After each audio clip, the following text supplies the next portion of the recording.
Alright, so welcome back to my channel, you guys. I want to share with you my top products when it comes to oily skin. I feel like when it comes to a lot of products nowadays, they claim to be good for oily skin, but when you try it out, it's just not the best. So I want to share with you my top products that I actually use all the time that really work for my skin. And also, I do remember I did this video in 2018, so some products in that video I didn't include in this one just because I'm doing all the products that I've been using currently as of lately. But check that video out for any other products I don't include. So with that being said, make sure you like and subscribe before we do start, and let's go ahead and jump right into the video. Alright, so the first category I do have for you guys is primer, of course. And I feel like when it comes to primer, it is so difficult to find a primer that actually controls your oil. And trust me, I have tried all the primers out there you can think of, and they just don't work for my skin. But I do have one, and it's a Kane & Austin Prime and Protect Mattifying Primer. And this is what it looks like right here. So this primer is very expensive. I think it's about $55 or close to $60 when it comes to a primer, but a little bit does go a long way. And also it's a skincare product as well because it does have sunscreen in here, SPF 50. So it's a skincare product and a makeup product at the same time. But I'm telling you, when I don't use this, I notice the biggest difference in my skin. I start to get very oily and dewy, which is not bad, but at the same time, when you're very oily, you need something to kind of control it a little bit. So this primer just does it for me. I've tried a lot out there, you guys, trust me, and I always come back to this one. And for those who are wondering what it looks like on the skin, I will put some on the back of my hand, and it doesn't have like that silicone feel to it. It's kind of like a lotion, but at the same time it has a little bit more grip to it, if that makes sense. But it just blends right into the skin, and I love the way it feels as well. But it's just the best primer out there, you guys. I highly recommend this one. Now moving on to foundation, I do know on my channel I wear a lot of different foundations, but those foundations necessarily don't control my oil. I just love the way they look on my skin. But the one that I use all the time is a Maybelline Superstay Full Coverage Foundation, and this foundation honestly controls my oils so well. I can wear it for 8+ hours and it doesn't break down. It doesn't really get dewy or anything like that. It just looks so beautiful on the skin, and compared to any foundation I do have in my collection, this $10 foundation is just the best, and I don't get it because I have $60 foundation, $40 foundations, and they just don't compare at all. But this foundation is just one of the best I've tried, and I know it sounds crazy that this is the only foundation I do have in my video, but it's because it just controls my oils the best. So yeah, let's go ahead and mention this one. Alright, so moving on to one of my favorite categories, I do have concealers, and these two are like complete opposites because one is drugstore, one is high end. But I will start off with the drugstore first. I do have the e.l.f. 16-Hour Camo Concealer, and I do have two shades. I do have Rich Ebony for contour, and then for underneath my eyes I do have Deep Cinnamon, but I do need to pick up a lighter shade for my under eyes. But these two right here really impressed me because when it comes to a drugstore concealer, I haven't found any for a long time that I really liked. A lot of them out there just didn't blend that well, or they didn't last all day, or they crease really bad. But this one, once you put it on your skin and blend it out, it doesn't crease that bad on me, or at all, honestly. And I don't get oily when I put it on as well. It's just a very beautiful concealer.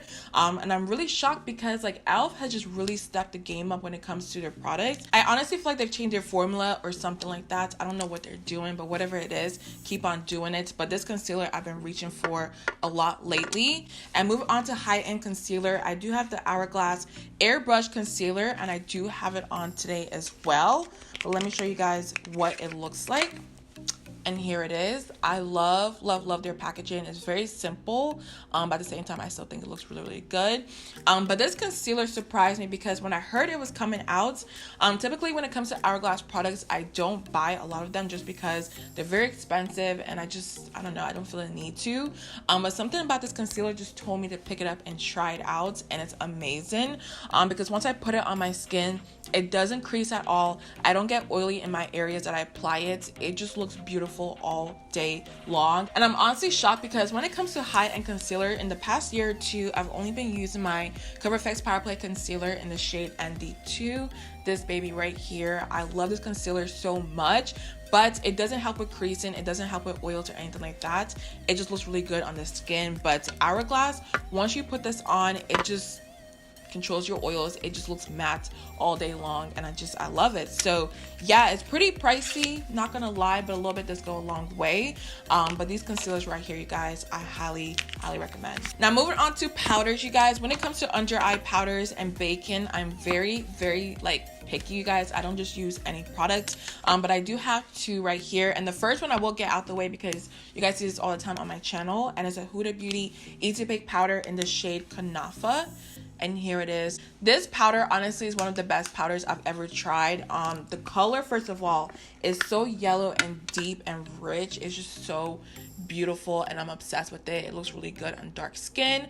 But this powder, once I put it underneath my eyes, it looks flawless. It controls my oils. I just know that if I'm looking for a powder that's really gonna, you know, do the job for my oily skin, I always reach for this. But another powder I recently picked up but I also love is the Beauty Bakerie Flour Powder. And I got it in the shade Plantain Caramel. And here is the packaging, first of all, okay? Like the packaging, I mean, every single time I look at it, I get really happy, and I can't throw it away because it just looks really different and unique, and I'm just here for the whole entire brand and just what they stand for. So, all right, so I have the powder, and it's a Beauty Bakerie powder, of course. Let me show you guys what it looks like. But this powder, y'all, I'm telling you, if you have oily skin, just pick this powder up because ever since I've put it on, it really controls my oils and it looks flawless. And I do have it on today. And funny enough, I didn't bake my skin, which is rare for me. I always bake my skin, but I just took my brush and just set it underneath my eyes, and y'all can still see how matte everything looks. So when it comes to like a drugstore powder, I'm not sure if it's like a drugstore to be honest because it's $24, but it's more affordable than the Huda Beauty powder. This is one of my favorite powders so far. Y'all, I swear these dogs are always barking when I'm filming. Like, I don't understand.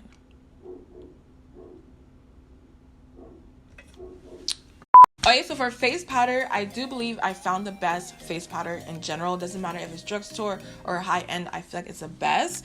It's a Make Up Forever Matte Velvet Skin Powder in the shade Y505. This powder, you guys, like, I've had this for about a month and a half, and this is how like much I've used within that time. But this powder, it literally makes your skin look flawless, number one. Like, it looks so flawless. You can apply it by itself and it'll still look really good. But the best part is it controls my oil and also gives me coverage at the same time. And once I put it on my skin, it just looks beautiful. It just doesn't look cakey. You can keep applying it throughout the day and it doesn't look cakey at all. And that's very hard to find when it comes to powders because a lot of them out there, if they have a little bit of coverage to them and you keep applying it, it will just look cakey on the skin. But this one looks absolutely flawless. Like, I recommend it to everybody out there, and everybody who does pick it up, they tell me all the time that Chi Chi is really good. So yeah, trust me, if there's anything I'm telling you guys right now to buy, I do tell you to pick this one up, like, right now. But even with that being said, somebody told me that the Shiseido powder foundation is probably even better.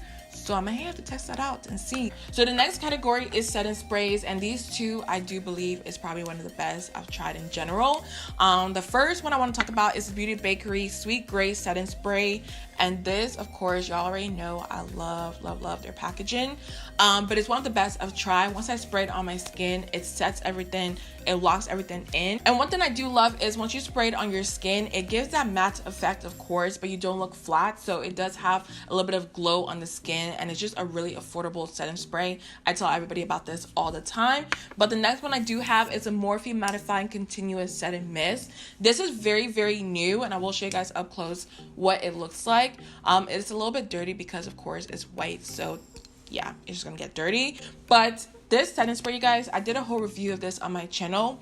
If you're looking for a matte, like a very matte setting spray, this is your setting spray to go to. And I do recommend shaking it up first before you spray it on your face because it does leave like these white dots if you don't. But once you know how to work with it, you will be fine. So what I do first is I shake it up and spray a little bit on my face. That way it sets it, but it's not too drying on the skin. And then also another way to use it is you grab your sponge and spray directly on there. And I kind of dab it on the back of my hand. but then I also press it into my skin where I really want it to stay matte, and it's been doing a really good job. So shout out to Morphe, because like when I heard about this, I was so excited and it actually lived up to the claims. But make sure you watch my review video because you have to know how to use it exactly. But these two, that's all I use in my collection. All right, so moving on to the eye portion right here. I do have a brow pencil and a brow gel that I've been loving for oily skin. If you do have very oily skin, it's hard to find a good like eyebrow pencil or powder or whatever it may be, because it may just slip and slide. And also brow gel is very important. So the first one I do have that I've been using as of lately is the Morphe brow pencil. And it's called their micro brow pencil actually. And this is what it is right here. So with that being said, that's what I have on my brows today, and I noticed that once I put it on, you guys, it doesn't get oily or greasy or anything like that. Like I used to use brow pencils in the past where I would have to set it with powder or it would just look very glossy, but with this pencil I noticed that it's a very matte pencil and it looks very hair-like as well. I'm trying to come up close so y'all can see what it looks like, but it has no gloss to it and it's so affordable. It's literally only $5. Like, you cannot beat that, because a lot of pencils nowadays are like $25-$30, and I mean, who has that money? So yeah, I do recommend this one right there. And the next one I have is the Benefit 24-Hour Brow Setter. I'm using the Anastasia brush just because I don't like the original brush that comes with it, so it looks a little bit weird right now, but the actual product is this one right here. But this brow gel, I'm telling you, once you put it on your brows are not moving at all. It does feel hard, but it's not too crunchy, if you know what I mean. But my hairs are just sticking up, and it's a good combo. So that's what I recommend to everybody out there, the micro brow pencil and this brow gel. So the last makeup items I do have are two, of course, and I will start off with the Urban Decay eyeshadow primer potion in the shade Caffeine. And of course, it's nothing new at all, but I love the shade because it's really good for those who do have dark skin. But Urban Decay has really good primer potions. Once you put it on, you just know for sure that your eyeshadow is not going to crease at all. But here's this shade right here for those who are wondering. It's just a very nice like light brown shade for the lids. I'm obsessed with it. And the last one I do have is a P.Louise base in the shade Rumor number 6, and this is what it looks like. And I've been really loving this because when it comes to eyeshadows, it really makes it very pigmented and just like bright on the lid. So I've been using this a lot as of lately, but I will swatch it for you guys so y'all can see what it looks like. But one thing I did notice with bases is once you put it on your lids, make sure you look down before it dries. That way it doesn't crease or anything like that. But once it's set, it is good to go. But these are the only two I use as of lately. And last but not least, I do have two skincare products. And the first one I do want to mention is the Henriksen Sheer Transformation Perfecting Moisturizer. And this is it right here. But I have been using this moisturizer for about 2 years now. And I really love it because it's not too heavy on the skin. A lot of moisturizers out there are very, you know, heavy and just makes, I don't know, they just make me very glowy and just greasy, which is not bad for the nighttime, but during the day I need something that's a little bit light on my skin. So I always go to this because it's just not too heavy. So let me blend into my skin so y'all can see what it looks like. And y'all can see like it gives a nice sheen on the face, but it's not too much, if y'all know what I mean. So I always go to this, and sometimes you can see it at Marshall's and TJ Maxx for the low, so definitely check that out first before you buy it online. So for cleanser, I do have the Kate Somerville EradiKate Daily Foaming Cleanser, and this is really good for those who have oily skin, but I do want to point out it is an acne treatment cleanser because I have been breaking out. But the reason why I recommend this is because for those who do have congested, clogged pores, this is a really good cleanser because it removes all of that from your skin. And if you do have oily skin, a lot of times your skin does get very congested and just, you know, has like a lot of stuff just in there. And with this, it removes all of that. So with this cleanser, I've been noticing that ever since I started using it, my skin isn't as congested as it used to be as well. And also I'm not as oily throughout the day because my skin is cleared out by the end of the day. So for those who are wondering why their skin is so oily or just, you know, congested and just like backed up basically, make sure you try a different cleanser to see if that makes a difference. But for those who try it out, let me know down below what you think about it. Honestly, you guys, I feel like I've been talking for so long, like my mouth is so dry because I mentioned a lot of products. products.